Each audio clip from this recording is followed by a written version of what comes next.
মিরপুরের পর এবার সিলেটের মাটিতেও দাপট দেখিয়েছে বাংলাদেশ দলের পেস ও স্পিন বোলাররা।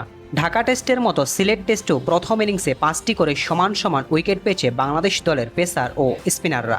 এক সময় ঘরের মাঠে শুধু স্পিন সহায়ক উইকেট বানিয়ে প্রতিপক্ষকে ঘায়েল করার যে প্রবাদ ছিল তা আজ অতীত। আজ টাইগাররাই যেন বিশ্ব পেস ইউনিটে দিচ্ছে নেতৃত্ব।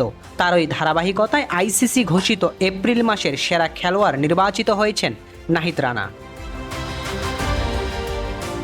প্রথম টেস্টে পাকিস্তানের বিপক্ষে মিরপুরে স্পোর্টিং উইকেট বানিয়েছিলেন পিচ কিউরেটর টনি হ্যামিং, যেখানে পাকিস্তানের বিপক্ষে প্রথম ইনিংসে বল হাতে প্রতাপ দেখিয়েছিল টাইগার স্পিনাররা। পেস সহায়ক উইকেট হওয়া সত্ত্বেও প্রতিপক্ষদের বিপক্ষে 7 উইকেট পেয়েছিল স্বাগতিক দলের স্পিনাররা, যেখানে একাই 5 উইকেট নিয়েছিলেন মেহেদী হাসান মিরাজ। অবশ্য এমন সমীকরণে সম্পূর্ণ ভিন্ন ছিল পাকিস্তানের ইনিংস, যেখানে প্রতিপক্ষ দলের পেসাররা নিয়েছেন 9 উইকেট আর স্পিনাররা নিয়েছেন 1 উইকেট।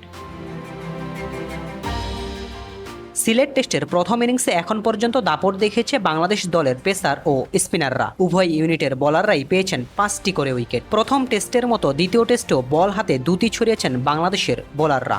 তবে সিলেট টেস্টেও এদিন যেন ব্যতিক্রম ছিল পাকিস্তান দলের ক্রিকেটাররা।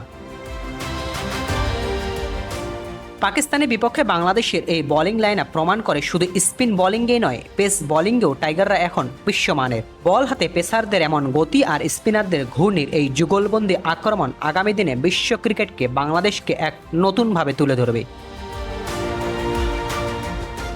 Saidul Islam Sujan, C sports.